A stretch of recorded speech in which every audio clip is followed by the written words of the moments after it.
unstable cycle, and breaking free. Welcome to the final, most crucial part of our series. In the previous videos, we exposed the performative nature of narcissistic sex and how it slowly erodes your sense of self and boundaries. Now we dive into the most volatile aspect, the weaponization of intimacy itself. You felt the unsettling shifts, the emotional tightrope walk, the constant anxiety that lingers even in your most private moments. Today, we'll uncover the full extent of their manipulative tactics in the bedroom and, crucially, reveal the moment of clarity that changes everything. This is where we show you that true emotional safety and genuine connection are not just possible, but within your reach. Why do narcissists use sex as a weapon?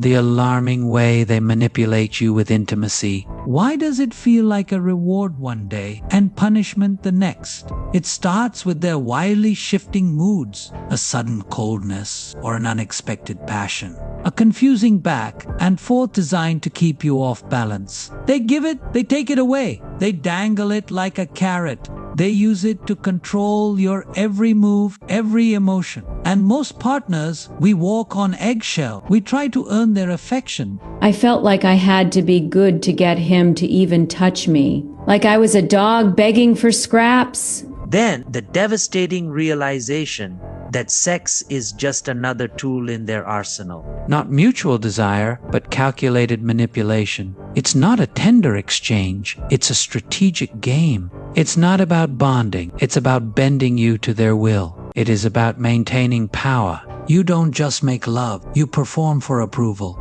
This is what separates a loving act from a power struggle. And the connection you thought was there was merely a tactic. What happens when sex lacks true vulnerability? Empty feeling of physical intimacy without emotional depth. Why is there no real connection, even when we're so close? It starts with their guarded nature, a focus on surface level performance, a profound fear of showing any true emotion. He avoids eye contact. He stiffens up. He is physically there, but emotionally a million miles away. And most caring partners, we try to break through. We offer our heart, our deepest self. I just wanted him to see me, really see me for once, to let me in. Then the frustrating wall of their emotional detachment. Here's what they never expect. Your attempts at connection reveal their emotional barrenness. Your vulnerability bounces off their armor.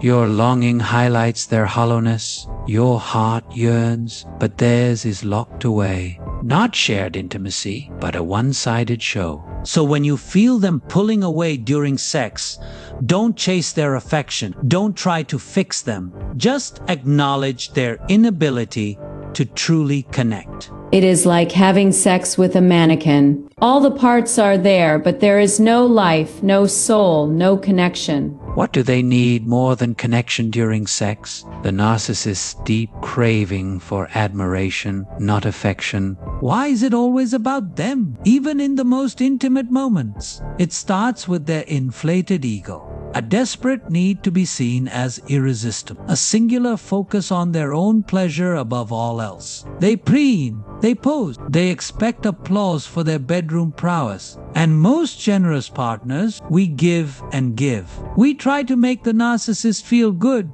I thought if I pleased him enough, he'd finally care about my pleasure too, or even just me. Then, a cold realization that your satisfaction doesn't matter. Not shared passion, but a desperate need for validation. Your desire is their mirror. Your pleasure is irrelevant. Their perceived power is everything. Their ego is an insatiable void. You don't just express love, you feed their insatiable ego. This is what separates genuine intimacy from a performance for their self-worship. The true connection is always sacrificed for their fragile ego. What is so different about the aftermath with a narcissist? The jarring shift from closeness to coldness after sex. Why do they change so drastically after we've been intimate? It starts with the sudden jarring withdrawal, a quick turning away, or a dismissive comment.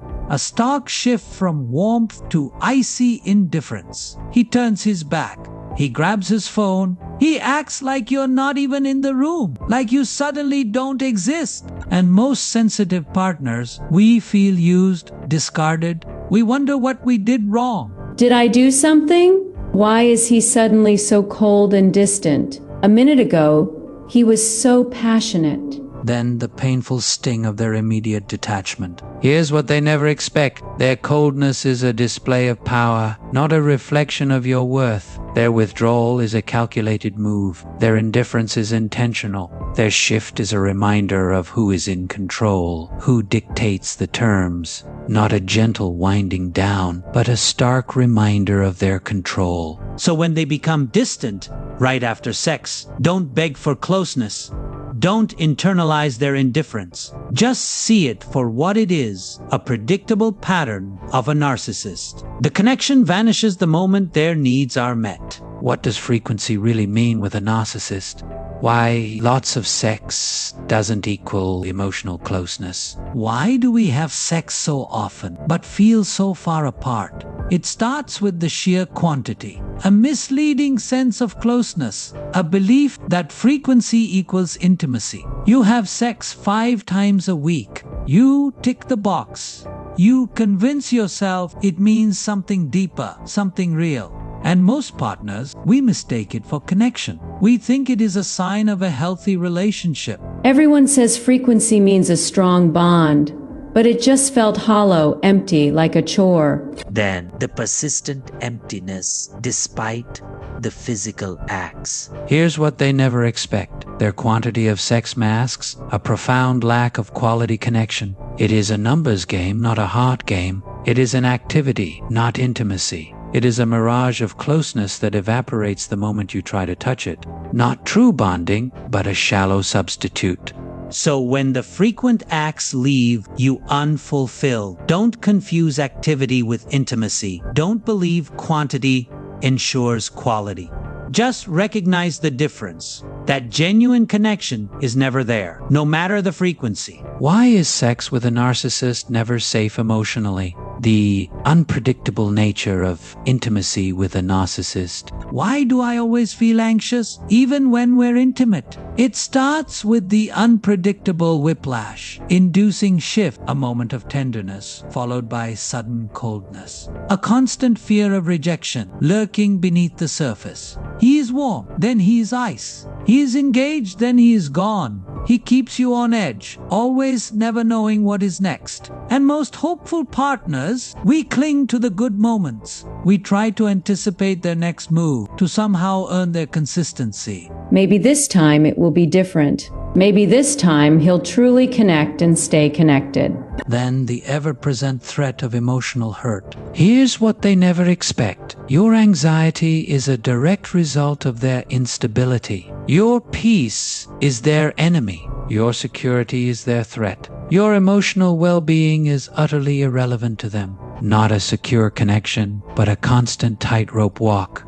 So when you feel that knot of dread, don't try to control their unpredictability. Don't blame yourself for their mood swing. Just understand that emotional safety is impossible with a narcissist. It's like playing Russian roulette with my heart every time. I can never truly feel a connection because I am always waiting for the other shoe to drop. The pain of sex with a narcissist isn't just physical. It's a deep, soul-crushing ache that slowly erodes your sense of worth. You've given? What happens when you finally see the difference? The moment of clarity after escaping narcissistic sex? When does the fog finally lift? It starts with a new encounter, a healthier connection that offers a stark contrast, a sudden memory of what intimacy used to be. You feel a gentle touch that speaks volumes. You see genuine care in someone's eyes. You remember what it's like to feel seen, truly seen.